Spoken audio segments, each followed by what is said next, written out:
But it is election night in America because voters are headed to the polls in Tennessee for some key midterm primary races today. It's their first election, I should note, under a new congressional map that was pushed through by state Republicans in May on the orders of Donald Trump after the Supreme Court gutted what was left of the Voting Rights Act. And it's one of the most extreme Republican gerrymanders in the whole country. It's one that took the state's last majority-minority congressional district in Memphis, a city that's been represented by one member of Congress for 100 years, and split it conveniently into 3 pieces in order to make a map that favors Republicans in all 9 of the state's House seats and is much, much more difficult to elect a single black representative. This is just what Donald Trump wanted. Let the party, his party, pick their voters instead of the other way around. We're going to keep an eye on the races and bring you any updates from Tennessee. But this is how the Republicans plan to win the midterms. It's been their plan from the beginning. It has always been, first and foremost, to do this unprecedented mid-decade redistricting with an assist from the Supreme Court to rig the board with gerrymandering. And then, as we're seeing every day, to use any stratagem at their disposal, to sabotage and subvert fair elections, right? But they also do have a backup plan. We're now on plan C here. Now, the backup plan, I don't want to spoil it for you, is not to produce some tangible policy wins, make people's lives better, bring down prices. No. It is to flood America with pure hate and demagoguery. As more candidates are emerging from these primaries, you are seeing that hatred play out among Republicans and on right-wing media.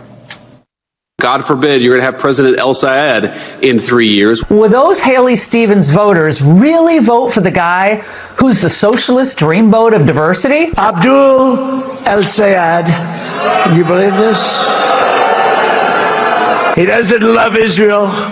He doesn't love Jewish people. He hates them. I find this alarming that people like Francesca Hong and the candidate, however you pronounce his name, in Michigan, are going to win these primaries. If you're voting for Saeed, you might as well throw in a few burqas and mosques, and it's a pretty clear choice of which one you want for me. Hey, we might build a 30-foot wall around our state because I know what's coming.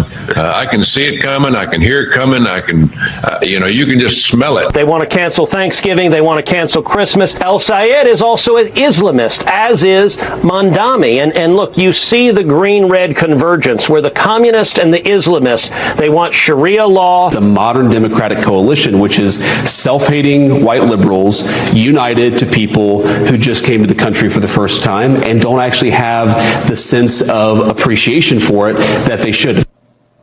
I mean, we could have cut a montage twice as long, 3 times as long. It's just that all the time, all day being pumped into people. And now, just like the most vile demagoguery they can possibly muster, particularly this disgusting anti-Muslim bigotry and hate that is being whipped up at rhetorical levels that are just through the roof. I mean, the vitriol that they beta tested against New York Mayor Zohran Mamdani is now available for wide purchase, brought to bear on one candidate in particular. Of course, the man they were talking about there, Abdul El Sayed, who emerged victorious from that contentious Senate primary in Michigan on Tuesday. He's a native-born American, Rhodes Scholar, and epidemiologist who's the child of 2 engineers from Egypt. You heard what Trump and Vance and Cruz just said about him. Yesterday, his Republican opponent, former Congressman Mike Rogers, put out a statement saying he was, quote, running against someone who believes America deserved 9/11, which is just a straight-up malicious lie, a complete fabrication. The Senate Republican Senatorial Committee called El Sayed the most radical candidate in America. And, wink, wink, nudge, nudge, look how cute we're being referred to him by his full name, Abdul Rahman Mohammed El Sayed, a departure from his previous press releases. It's constant, right? I mean, when Fox does this, and when the right wing, when they all sort of focus the lenses on the same place and they just beam it that way, torrent of hate. I got to say, it's in some ways, it's beyond anything I could ever remember, even the post-9/11 era of Islamophobia, at least at the kind of highest levels. And it's also just, aside from being morally and defensively and gross, it's toxic. It's toxic to the body politic. It really is. How do you think these messages of irrational fear and hatred sound in the ears of the remaining MAGA faithful? The people who gleefully held those signs that said mass deportations now at Trump's last RNC. All of this, again, day in, day out, a bunch of different platforms, is a permission structure for ghastly levels of racism among the Republican base. And I mean like the hardcore, like distilled essence of the base. We're not just talking about like Trump voters or people who consider themselves conservatives. If you are wondering about the effect it is having on the people it's being targeted to the most, we have two incredible, depressing, but incredibly illustrative examples of that this week. So I'm not sure if you saw either of these. This is really important. The first one came up at Trump's rally in actually Las Vegas last night.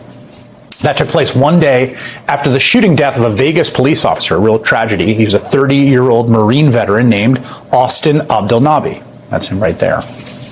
Last night, before Trump spoke, the Republican Nevada governor, Joe Lombardo, attempted to honor the fallen officer Abdelnaby. I want you to listen to the MAGA crowd's reaction. So I know Pastor Tice spoke about Officer Abdelnaby a few moments ago. No, we're not booing. We're not booing him. He's the officer that passed away here recently. So, and I asked if we had a moment of silence, and he said we had not. So I would like your indulgence for a moment of silence for Officer Austin. You see that? No, we're not booing him. They booed a cop who was killed in the line of duty, knowing nothing about him other than his name. Just his name. Just the first few syllables of his name coming out. They know that. There's a trigger there, right? That was enough to elicit boos. Immediately, his name, no context. Officer Abdelnaby, boo. All while senators like Ron Johnson go on podcasts and pretend not to be able to pronounce Abdul El-Sayed's name. You can't stop this kind of hatred once you've unleashed it and weaponized it. It's a dangerous thing. And it's already impacting Republican races in the most surprising of ways. The most remarkable story from election night is one you may not have heard.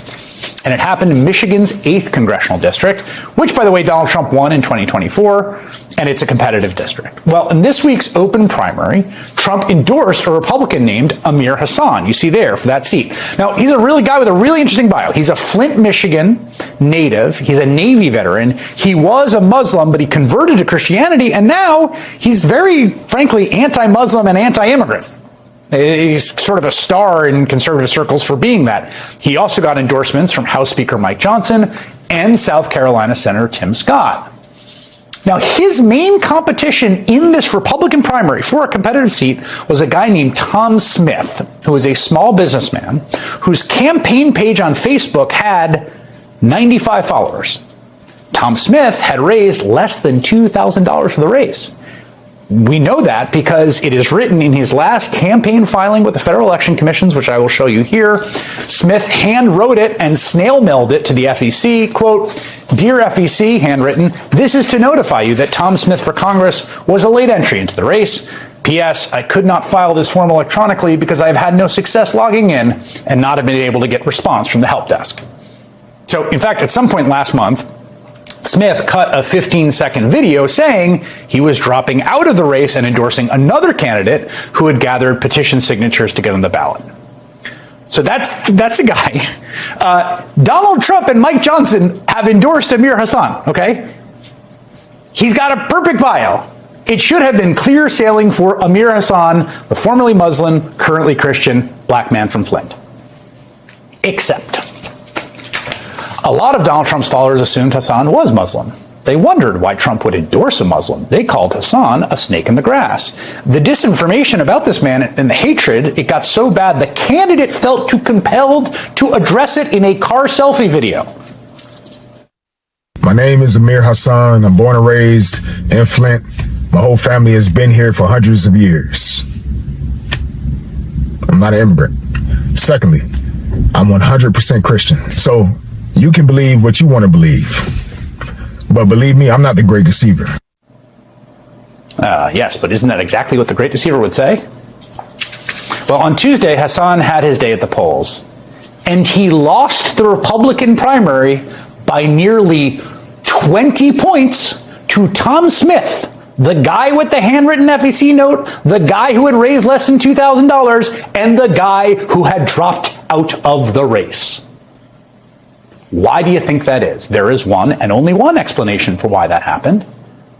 In a party that is now utterly organized around open bigotry as its reason for being, as its last resort, Now, this is not a new story. We've seen it before. The Muslim ban, we've seen it the first moment that Trump announced his run in 2015. Trump's abuse of prominent Muslim and Arab American and Asian American politicians, the way they sort of bray and lose their minds over Ilhan Omar or Mamdani or El Sayed. And they'll demand that every Democrat denounce a leftist streamer while actual Republican elected officials up and down, from the president, the top, to Congress, to state houses across the country, are engaged day in, day out right now in a frankly racist project to make everyone with a last name like El Sayed or Hassan or Abdul